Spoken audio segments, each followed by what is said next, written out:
Salut à tous, salut Franck. Salut. Aujourd'hui, on va vous parler des sorties à venir, des sorties en DVD, en Blu-ray, en 4K. On va parler de nos attentes, Franck. C'est-à-dire qu'il y a pas mal de films qui vont sortir. On va pas vous dresser toute la liste des films qui vont sortir parce qu'il y a des sites qui existent pour ça. Il y a des magazines aussi qui sont là pour ça.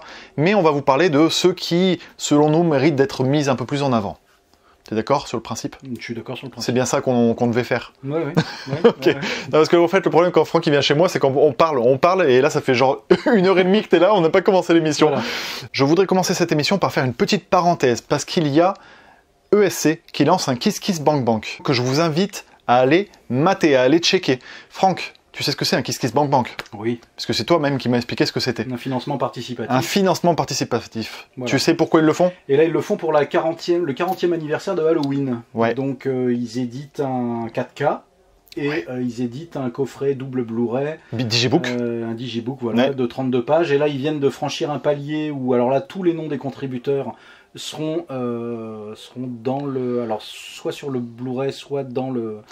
Alors, les crédits, pour les détails, tu sais quoi, moi j'invite les gens à aller cliquer sur le lien, parce que vous avez tous les détails. En fonction de la somme que vous investissez, vous voyez tout ce que vous avez en face. Plus la somme va être importante, parce que tu as évoqué que le palier était franchi, c'est vrai. Alors il y en a un autre à franchir, où là on passera d'un livret de 32 pages à 64 pages. Exactement. Plus la somme investie va être importante, plus il y aura de choses en fait dans ce coffret, et de choses autour du coffret. C'est vraiment intéressant, parce que Halloween, bon, c'est une œuvre majeure du cinéma, mais du coup allez-y en masse, hein. Allez cliquer sur le lien. C'est quoi, il y a encore 15 jours là Il reste même pas, je crois qu'il reste 12 jours. 12 jours, ouais. Donc faut y aller. En fait, c'est vraiment, voilà, si vous avez envie de défendre un peu les vieilles éditions, enfin les vieux films, en fait, qui sont repris comme ça, comme l'a été Zombie chez ESC, bah, c'est là, en fait, c'est maintenant qu'il faut agir. C'est-à-dire que c'est en mettant, en investissant, en disant je vais l'acheter, je vous donne des sous pour pouvoir le produire, que la production va être bonne, qualitative, et qu'on va avoir un produit final qui va vraiment être exceptionnel, qui va remettre l'œuvre au goût du jour. C'est une vraie redécouverte en général quand on a des éditions comme ça qui sont retravaillées. Oui. Donc franchement, voilà, parenthèse fermée pour le Kiss Kiss Bank Bank, mais vraiment, si ça vous intéresse d'aller voir, de redécouvrir Halloween, allez le checker. Franck, on va commencer, alors, normalement on devrait commencer par le mois d'août, parce qu'on est début août, il y a des sorties qui vont se faire en août, mais j'ai envie de commencer cette nouvelle émission parce que c'est un nouveau concept. On y va avec les grands sabots, c'est un nouveau concept carrément. Voilà. Et du coup, on va parler. J'ai envie de te présenter deux films qui sont sortis au mois de juillet. Allons-y. Voilà, bah on y va. Allez. J'ai envie de te présenter deux films qui sont sortis au mois de juillet. Sur ces deux films, il y en a un qui sera sympa, mais que j'ai envie de défendre, et un autre qui sera très très bon. T'as envie que je commence par lequel ? Je commence par le sympa. Je vais commencer par le sympa, ça tombe bien, même si tu m'avais dit l'inverse, j'aurais commencé par le sympa. Alors, le film sympa du mois de juillet qui est sorti en DVD Blu-ray, c'est Rebelle. Rebelle, c'est un film avec Cécile de France, Audrey Lamy. Audrey Lamy, c'est la sœur d'Alexandra Lamy. Bref, vous voyez qui c'est, scène de ménage, la blonde. Il y a elle et il y a Yolande Moreau. Oui. Donc, un trio d'actrices qui fait vraiment, qui est vraiment agréable à voir au cinéma, parce qu'elles sont toutes très douées, et l'alchimie entre les trois fonctionne à merveille. Rebelle, c'est l'histoire de trois femmes qui travaillent dans une usine à sardines, c'est-à-dire qu'elles mettent en boîte, à longueur de journée, tu vois, elles ont travaillé la chaîne, et un jour, je suis obligé de raconter un petit peu le début de l'histoire, même si ça spoil légèrement, mais elles vont plus ou moins assister à un meurtre, au meurtre de leur patron. Leur patron qui a un sac qui contient une liasse de billets énorme. Et donc elles se disent, qu'est-ce qu'on fait? Est-ce qu'on garde le corps? Est-ce qu'on le camoufle? Est-ce qu'on garde la thune? Est-ce qu'on la garde pas? Et là va s'en suivre des aventures rocambolesques. Donc c'est un film qui est bien parce que c'est un film français. Et que c'est un film qui sort un petit peu du lot de toutes les comédies bidons qu'on peut voir en ce moment. Dieu sait qu'il y en a. Oui, ça serait pas et voilà, et du coup alors, c'est pas miraculeux, c'est pas un grand film. Je préfère le dire parce que clairement c'est pas un grand film, à cause en grande partie de la réalisation, qui est, je trouve personnellement, alors là ça me regarde, mais que je trouve très plate, et que je trouve n'est pas au niveau justement de ce que propose le scénario. Le mec qui a fait le film Vilaine, qu'il avait co-réalisé. C'était pas mal Vilaine, je sais pas si tu l'as vu. Je l'ai pas vu. Bon, c'était assez rigolo déjà. Donc là il est en solo. Et le fait d'être en solo, peut-être que du coup il a eu un peu plus de liberté, mais que c'est un peu moins bon. Toujours est-il qu'au niveau de la réalisation, c'est dommage parce que ça aurait mérité quelque chose de bien plus punchy, bien plus fun en fait. Et c'est assez plat. Il n'y a pas vraiment de mise en scène. Mais le scénario par contre est vraiment top et les actrices sont à contre-emploi et vraiment génial. Donc Rebelle, c'est un film que je vous invite à découvrir parce qu'au final, il passe complètement inaperçu alors qu'il mérite comparé à d'autres comédies bien plus populaires. D'accord. Voilà. Et Maintenant, je passe à mon film coup de cœur. Tu as un film coup de cœur, toi, du mois de juillet? Non. Ben voilà, tu n'as pas Il n'y travaillé. a rien qui me vienne. Merci. Le film coup de cœur du mois de juillet, c'est le film Celle que vous croyez, avec Juliette Binoche. Il n'y a pas de reflet, non, très bien. Celle que vous croyez. Est-ce que tu as vu ce film? Je n'ai pas vu ce film. Je n'ai pas encore vu ce film. Il faut que tu vois ce film, Franck. Tu vas me le prêter. Si je parle du mois de juillet, c'est parce que j'avais vraiment envie de présenter Celle que vous croyez. Celle que vous croyez, donc avec Juliette Binoche, raconte l'histoire d'une femme qui a une cinquantaine d'années et qui est seule. Elle se sent seule. Elle tombe amoureuse d'un jeune homme qui doit avoir 23-24 ans dans le film, qui est photographe. Et elle tombe amoureuse de lui virtuellement, c'est-à-dire qu'elle discute avec lui via Facebook. Et elle se rend bien compte que si elle dévoile son âge, eh ben, il n'y aura pas de suite à son histoire. Du coup, elle va se faire passer pour une jeune femme de 24 ans, un truc comme ça, et elle va s'imaginer une identité pour le conquérir. D'accord. Ça va fonctionner. Je m'arrête là au niveau de l'histoire, parce que le reste, bien sûr, il faut le découvrir. Mais ça, c'est un film, pour le coup, qui bénéficie d'une réalisation très très soignée, très inventive, et qui sert le propos. Juliette Binoche, écoute, au-delà d'être un fantasme pour moi, parce que ça, au final, les gens s'en foutent, Oui. mais au-delà de ça, je trouve qu'elle est magnifique. Honnêtement, tu vois, il y a un moment dans le film où elle doit jouer la femme heureuse, parce que justement, elle voit qu'elle est en train de séduire, mais elle est belle. Mais écoute, elle est bien plus belle que son avatar qui représente une fille de 24 ans, tu vois, et qui est censée représenter le cliché du mannequinat, tu vois ce que je veux dire. Et du coup, elle est rayonnante, elle joue ça, mais à une merveille. Et alors, elle joue le désespoir comme... Enfin, franchement, elle a une palette de jeux là-dedans qui est phénoménale. Et le film est très très riche en émotions. C'est pour ça que je l'aime, c'est que il raconte pas juste une histoire. Il va taper là où ça fait mal, et là où tu peux t'identifier aussi. C'est-à-dire qu'on a tous des fantasmes de plaire, tu vois, des fantasmes de ne pas vieillir, des fantasmes de ne pas être seul dans la vie, de ne pas finir seul. Ce film parle de tout ça. Il parle du deuil, il parle de la solitude, il parle du temps qui passe, c'est très triste et à la fois très émouvant. Très humain, quoi. Très humain. Il y a des moments drôles, il y a des moments... Enfin voilà, c'est vraiment tout ce que j'aime et je trouve que c'est vraiment soigné aussi au niveau de la réal. Donc du coup, je t'invite à mater ça, tu m'en diras des nouvelles. Merci. Merci, fin d'émission. Ok, donc ça c'était pour le mois de juillet. On passe maintenant au mois d'août. Tu sais qu'il y a pas mal de sorties au mois d'août. Oui. Est-ce qu'il y en a qui t'intéressent? Ouais. Lesquelles? Alors il y a... Ou plutôt, qu'est-ce qui ne t'intéresse pas, tiens? Dumbo. Je sais pas, c'est le premier qui me vient à l'esprit. Oui, mais ça sort facilement, t'as vu? Dumbo. Dumbo, il n'y a qu'un mot, c'est facile. Ouais. Donc, pourquoi ça t'intéresse pas, Dumbo? Tu l'as vu, de Tim Burton? Non, je l'ai pas vu. Tu l'as pas vu? Donc il faudrait que je le voie pour me faire mon avis, mais en fait, ça ne m'intéresse pas. Ouais. C'est-à-dire, je crache pas sur le film, c'est juste que ça ne m'intéresse pas. Tu sais qu'il est pas si dégueulasse que ça, Dumbo. Oui, probablement. Mais ça ne m'intéresse pas. Une première partie que j'aime pas du tout, mais la seconde partie est intéressante, d'autant plus qu'il met en abîme un petit peu tout le système Disney. C'est rigolo parce qu'il est produit par Disney, mais au final il critique un peu ce qui lui permet de prendre naissance. Donc c'est assez rigolo. Il a bossé chez Disney, qui s'était fait virer. Il a bossé sur Roxy Rookie. Oui, mais entre autres, mais là avec Dumbo, il bosse avec Disney. Oui.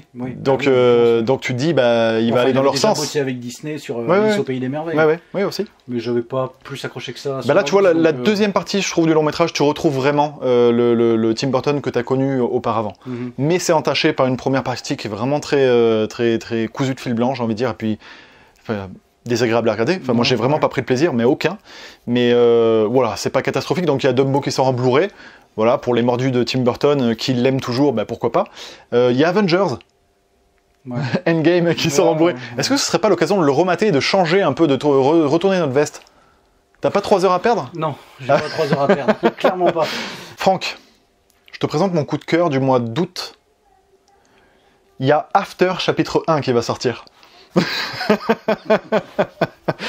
Je savais que ça te plairait. Ah, okay. Non, c'était une blague. C'était fait partie des films que je n'irai pas voir, et tant pis pour moi. Je passe sûrement à côté d'un bon moment très excitant. Peut-être. Alors, est-ce qu'il y a des films vraiment qui t'attirent sur les sorties là, du mois d'août en termes de Blu-ray? On passera au 4K par la suite. Alors, Blu-ray, ouais, il y a deux films qui m'intéressent. Ce sont 2 films issus de la Troma, donc en général ce ne sont pas des films qui brillent par leur qualité. Alors c'est quoi la Troma? Tu peux expliquer pour ceux qui ne connaissent pas? Toxic Avenger, c'est le porte-étendard, c'est Lloyd Kaufman qui a créé Toxic Avenger et qui a créé cette boîte de production Troma qui qui se fait le porte-étendard de films fauchés. Du nanar. C'est pas vraiment du... Ouais, enfin c'est nanardesque, mais c'est pas vraiment ça. C'est des films à moindre budget, mais on s'éclate, on s'amuse. C'est des non-professionnels qui font ça. Mais au moins, ils donnent la possibilité à des gens qui sont pas vraiment dans le milieu de réaliser leur film. Il y a des Français qui ont été produits par... Puis il y a des passionnés avant tout, quoi. Oui, voilà, c'est ça. Et puis, bon, c'est souvent irrévérencieux, c'est souvent mal fichu, mais c'est marrant, ça dépend. Et là, il y a 2 films qui sortent de chez Troma, qui sont, je crois, Roméo et Juliette et Sergent Kabukiman NYPD. Je pense que de les voir en Blu-ray, ça doit valoir le détour, parce qu'ils n'ont jamais eu autant de considération par rapport au support, si tu veux. Parce qu'il y a eu il y a eu des versions DVD qui étaient dégueulasses, qui étaient dans des copies pas forcément toujours glorieuses. Oui, c'est un peu négligé l'œuvre. Voilà, alors l'œuvre, je sais pas si on peut parler d'œuvre. Bah si, malgré tout. Quand même, oui, voilà. Mais ça reste du cinéma d'exploitation bis, voire Z, quoi. Mais voilà, je suis curieux de voir. Tu sais qu'il y en a qui sont mordus de ça, il y en a qui se... mais clairement, non mais moi, pour les Toxic Avengers, le premier est sympa, les autres sont tout pourris, quoi. Mais je les ai tous, quoi, donc je suis quand même content de les avoir. Je suis curieux de voir ce que vaut le transfert sur Blu-ray, quoi. Et ça me donnerait presque envie de les avoir pour l'objet. Ça donne envie de redécouvrir des pans du cinéma qui sont tellement révolus aujourd'hui que non mais vraiment, que du coup tu as l'impression de découvrir la création de l'univers presque. non mais est-ce que tu vois ce que je veux dire? Est-ce que tu vois ce que je veux dire? Comme quand tu mates, tu sais, on parlait de Ray Harryhausen, quand tu mates ça, t'as l'impression de découvrir comment a été créé le cinéma. Tu vois ce que je veux dire? Il y a vraiment un côté découverte de la création, je trouve. Là, la Troma, par exemple, sont des films des années 80. Il y en a beaucoup qui ont été faits dans les années 80. Et le truc, c'est que c'est les pseudo-nostalgiques de ces années-là qui surtout ne les ont pas vécus. La Troma, ça fait partie des années 80. Les années 80, c'était aussi les films de la Troma, donc des films de merde, des films qui étaient dans le rayon horreur des vidéoclubs, que t'allais voir et que la jaquette était beaucoup mieux fichue que le film au final. Mais ça fait partie aussi de tout ça, quoi. Et moi, j'ai une forme d'attachement pour ces films-là. Donc, je dis pas que je les aurais pas. C'est pas ma priorité, mais je dis pas que je les aurais pas. Eh bien, moi, il y a 2 films qui m'intéressent, qui sortent, que je dise pas de bêtises, qui sortent le 6 août, que sont Wishmaster. Alors, Wishmaster, il est déjà sorti, en fait. Il était sorti en Digibook, je le possède, chez ESC. Et très très bonne édition. Au passage, le master est vraiment génial. Donc Wishmaster, si vous ne connaissez pas, vous pouvez le revoir sous cette copie-là. C'est vraiment un gros plaisir. Les 10 premières minutes sont anthologiques. Écoute, quand je l'ai revu, c'est génial. Après, la fin est beaucoup moins bonne. Alors moi, je sais que je l'ai vu le premier au cinéma, mais je n'en garde absolument aucun souvenir. Franchement, je pense que tu peux le redécouvrir sans problème en te disant... c'est comme quand tu regardes justement Réanimateur ou quelque chose comme ça. Sauf que c'est vraiment dommage parce que la fin tombe dans le gros cliché du film des années 90. C'est beaucoup moins bon.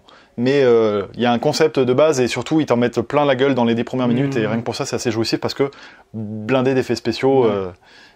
voilà. Et en plus de Wishmaster, donc je disais, il était sorti en Digibook, là du coup il sort en édition simple, en réédition simple.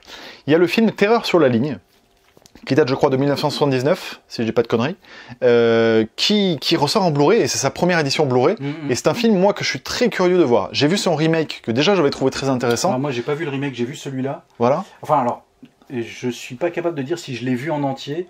Je sais que j'ai vu alors je sais pas si c'est le pré-générique, mais ça doit être ça, qui est... extrêmement bien fichu, extrêmement bien écrit. Qu'on vous explique très rapidement, Terreur sur la ligne, c'est en gros une femme, alors dans le remake elle est nounou, je sais pas si c'est ça dans l'original, une babysitter qui va garder des enfants chez une famille, les enfants vont se coucher, et elle reçoit des coups de fil anonymes qui sont très flippants. C'est le coup de téléphone, elle décroche et êtes-vous allez voir les enfants. Voilà, êtes-vous allez voir les enfants, vous êtes sûr qu'ils dorment? Et là tu flippes. Il dit juste, êtes-vous allez voir les enfants. Là tu te dis, putain, j'ai des enfants, moi. Mais sauf que après, j'ai trouvé que, dans mon souvenir, parce que je me souviens bien de cette première partie, et je suis même pas sûr d'être allé au bout du film, parce que ce film-là, on le trouvait en cassette vidéo, genre à 1 franc, 2 francs, je parle d'un temps... Est-ce que c'est pas un peu le concept même qui oblige à ça? C'est-à-dire que l'attention soit ultime au début, et qu'après, t'es bien obligé de résoudre un petit peu les énigmes, et du coup, forcément... En tout cas, c'était un film qui se trouvait très facilement, et qui était qui n'était pas considéré comme étant du grand cinéma. Mais après, il y a effectivement l'effet nostalgique. L'effet nostalgique, et puis dans le genre, parce que malgré tout, c'est un genre en soi, un espèce de huis clos, où t'as un personnage que tu ne vois pas, que t'as au téléphone, c'est quelque chose, une peur qui est vraiment présente. Alors aujourd'hui, avec le smartphone, un petit peu moins, mais malgré tout, si tu reçois un appel anonyme et que t'as quelqu'un qui te dit je sais que t'es dans ta salle de bain, t'en as plus que pour 10 minutes, machin, bah tu vas te chier dessus, quoi. Alors moi, j'ai pas vu le remake, et ça m'intéresse pas de voir le remake. Je comprends que ça t'intéresse pas. Moi, j'ai bien aimé le remake, vraiment. Mais j'ai pas vu l'œuvre originale. C'est pour ça que je suis très curieux de le voir, sachant qu'il sort le 6 août. Là. Voilà pour les films que j'attends, mais il y en a un que j'attends plus particulièrement. On va dire que c'est un petit coup de cœur du mois d'août. Ok. Ce sera le film El Reino. Parce que c'est un film... T'as envie de rire? Non, j'ai pas envie de rire. Non, si t'as envie de rire. Effectivement, je pense que ce sera vraiment un coup de cœur. Ah bon? Parce que moi, je l'ai vu au cinéma, j'ai eu cette chance-là. Et c'est un film espagnol. Grosso modo, c'est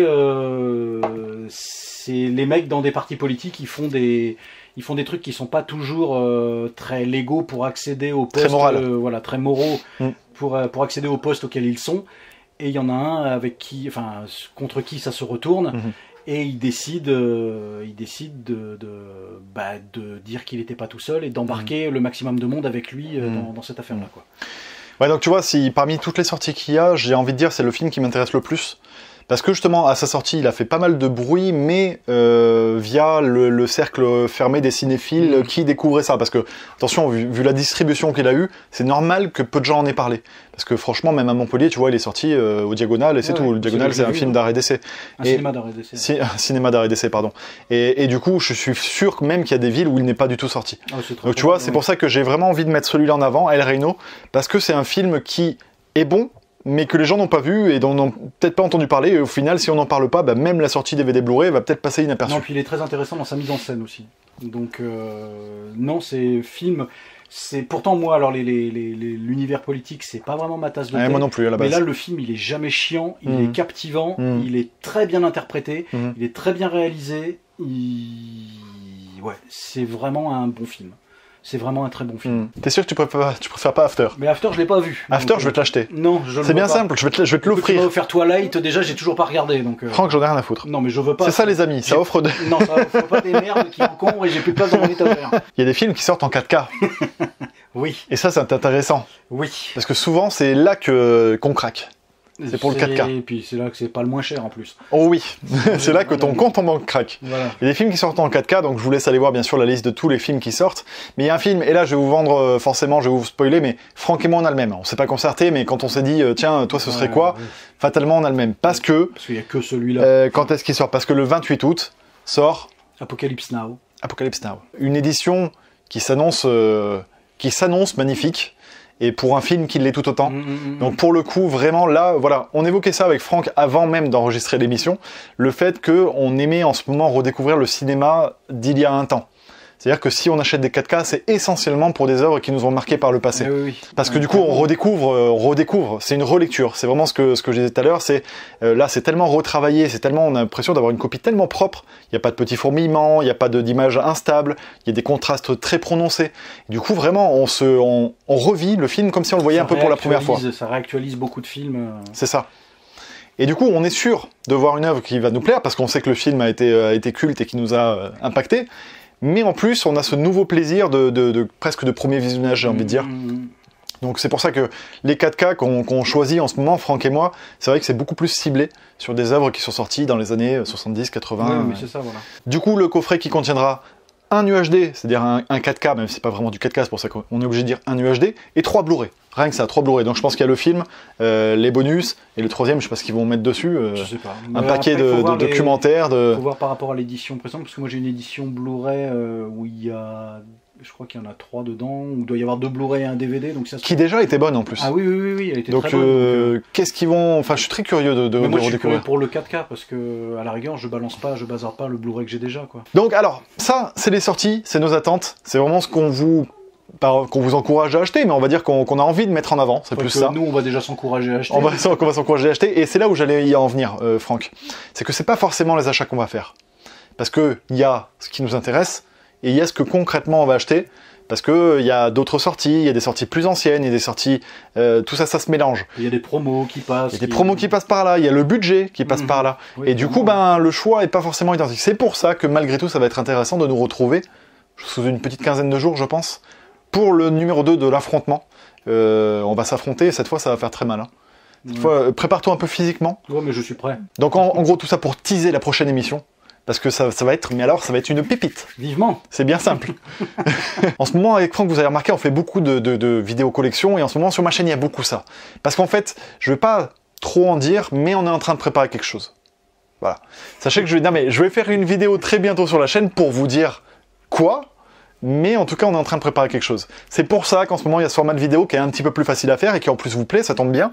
Donc c'est convivial et puis ça permet de parler de cinéma. Oui, oui. Mais ça demande moins de travail en fait en montage, ne serait-ce que ça. Mais voilà, on prépare quelque chose. On les laisse là-dessus. Ouais, mais oui. Ouais, à la prochaine. Ciao. Ciao, ciao.